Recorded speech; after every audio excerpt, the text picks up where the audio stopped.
Hey guys, it's me, Agent Mustache, once again. Kinda late. I know it's been a while, but figured better late than never. So, my series for how to make a map for Gmod, it's a little outdated if I'm being honest. I didn't go through a lot of what I should have. I didn't really explain things too well, and I don't really use Hammer Editor much. I barely make maps. I don't really make maps at all anymore, but I figured I might as well just like do this, clear some things up. So, we're just gonna basically redo the first tutorial. So first thing you're gonna want to do to make a map for Gary's mod is open up the editor. So you right click Gary's mod, go to properties, and you get this menu right here. Just go to local files and browse local files, and you'll open up your folder full of Gary's mod files. And to open up Hammer, you go to bin, and then scroll down a little bit till you see Hammer, and just double click it, and there you go. Hammer is going to be opening. Hope that helps y'all if you're having trouble with that. It's pretty straightforward. Well, there's some hoops you got to go through, but like, it's just open up the files and find it. It's not that hard. So once you're in, you're going to want to do file and then just new. Just create a new map. Just get things started. And one thing I didn't explain too well to like anyone, I didn't say this, so a lot of people were having troubles. If you want to see the textures, like in the editor, you go up to the top corner right here of the camera view and just click it, and then 3D textured, and that'll just give you a 3D texture of like anything you have in the scene. Or if you want, you can have like wireframe or flat, just any of these really, but just go with textured so you'll be able to see what you're doing.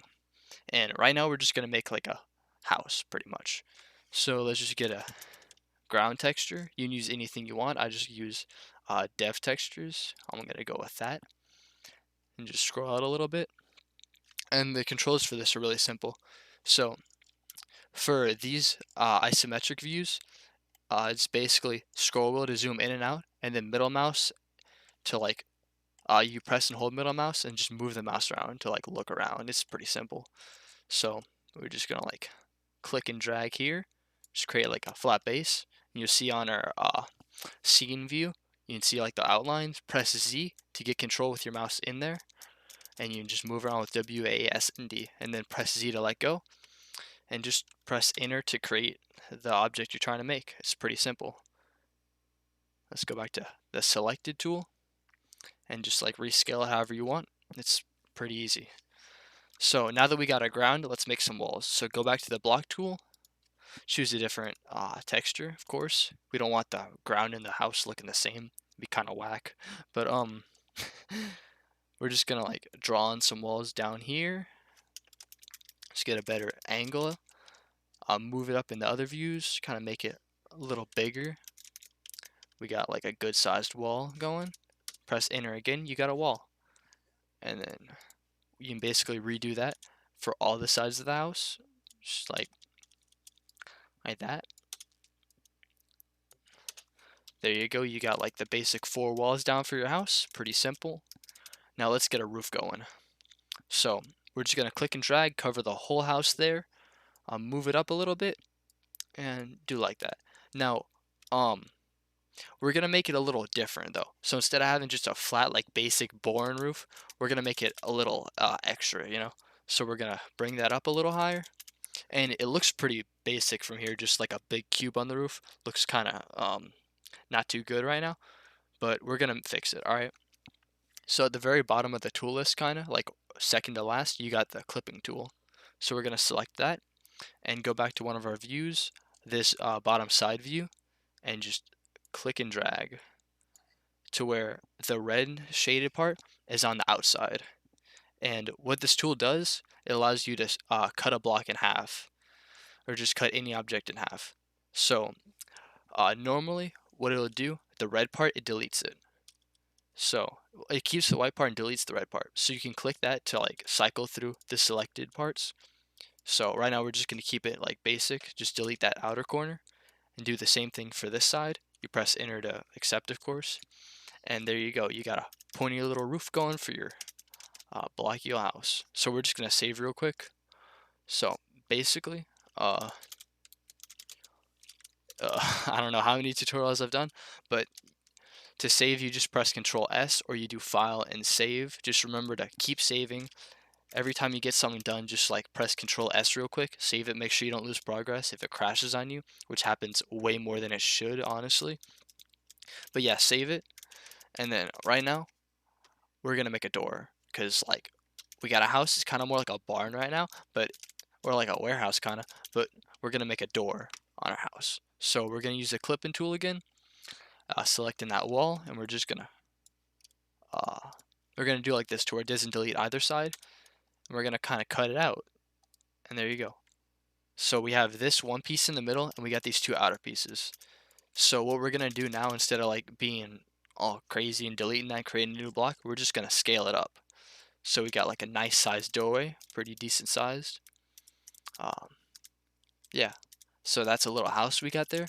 Now we're just gonna add a little spawn point. So you click the entity tool, and this like with the entity tool you can create pretty much anything. You can make NPCs, you can make triggers, anything.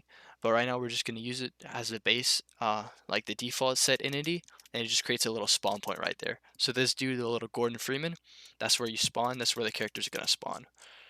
So just put that, I guess, like right in the middle of the house if you want. Doesn't really matter. Just wherever you want the character to start. So he's going to start right there in the house in his nice little humble abode, um, with his nice pointy roof and his walls. So that's how you make a house. That's how you make a spawn point. You could add like other spawns if you want, and it'll just randomly choose one of the spawns when you join the game. Or when you respawn, doesn't really matter. But we're just going to keep that one for now. I'm just saying, like, if you want more spawns, that's how you do it. So it's a nice house, right? It's pretty good. We're gonna add a skybox. So a skybox, basically, if you don't like know this yet, if you go outside in the map and you like look up and see the sky, that's the skybox. So instead of everything being black and just empty, like endless void, you just got a sky. It's pretty simple. So we go back to the block tool and just like instead of creating a block immediately, we're gonna go to browse and then 2D, and this is gonna get all these different like responses. We're just gonna go all the way to the bottom, 2D skybox, and just double click it, select it, and now draw out your box. Make sure it encompasses like the whole map you wanna like use. You could always remake it if you want to make the map bigger or smaller. You just got to redo these steps. But basically, you do that, press enter. There you go. This is not a skybox yet. It's just a big block. We don't want that. So what we're gonna do, we're gonna use tools and then make hollow. So if it's like this, you're gonna be inside of it. You're gonna be stuck inside of it. You can't really do anything with that. So we want it to where you could see all the edges of it. So we're gonna make it hollow, make it like -32, so it sticks out from the floors and the walls. Just press enter. There you go. Go inside and look. You can see it all around you. It's the sky. So when you load into the game, it's going to be a lot better. You're going to see like an actual sky around you. It's just going to be like, it's going to be perfect, you know? Your little house, your little guy, your pointy roof, your sky. It's perfect. It's all you could want. So once you're done with that, make sure you save. You got to always save because if you crash, you lose everything and that really sucks. But yeah, just save. And next, if you want to launch it in the game, you go to File. There are actually two ways to do this. You could use like the easy like command way, or you could just do this like File, Export, and then it'll like show you a folder to export it to. Just there you go, and it'll export it there. And then you could do File and Run Map, and it'll launch the map. Or easiest way you could do this, just press F9 on your keyboard if you have that, and then you have this little Run Map menu. It'll compile the map and run it if you just press OK. All these settings, I don't know what they mean if I'm being honest, but like HDR, I don't know. You could set it to don't run game after compiling, so it just compiles it. So later on, if you want to run the map, well later on, if you just want to compile it and keep working on it, you could do that. Or if you want to run, you just click OK, and it'll launch the map. Well, I'm not going to do that right now because like my computer's kind of, it's on its last few legs. It'll probably melt if I try and do that while recording. But whatever. So y'all can do that, and y'all can play on your beautiful map. You could do whatever you want with this. You could like add a little shed to the side, you know, just real quick. Get a different development texture real quick. Let's see. So this bad boy on the side, a little shed, hop it up like that, real easy. So do that, like cut it. Got a little maybe like dumpster or something on the side. Doesn't really matter what it is. I'm just like telling you, you could do anything with this map, like add some other houses, all kinds of stuff. Right now, you could actually change the textures so they don't look like orange mess. So just select them with, I didn't tell y'all this earlier, I should have, but toggle texture application. With that, you could click on any like surface and then control click to select another. So you got like the whole roof selected, you press browse, and then I'm gonna just do like roof. So like you got all these cool textures and you can just change the roof texture like that. Boom. And now, doesn't really fit the house, but like, you can select the rest of it. Right, that, and then wall. I'm not doing the whole thing, I'm just like real quick showing y'all what you could do. Do like that, press apply. You could use any texture. This is like probably the worst textures I could have chosen, but yeah, you could change the textures to whatever you want. You could like add anything. This is just like going over the basics real quick for y'all. But yeah, I'm hoping y'all like understood this. We're able to like figure out what I couldn't explain in the first part last time, what I like failed to explain to y'all. I'm hoping this really helped. I'm hoping y'all enjoyed this. Thanks for 300 subscribers. I don't know how the hell that happened, but thank y'all. And I'll see y'all later.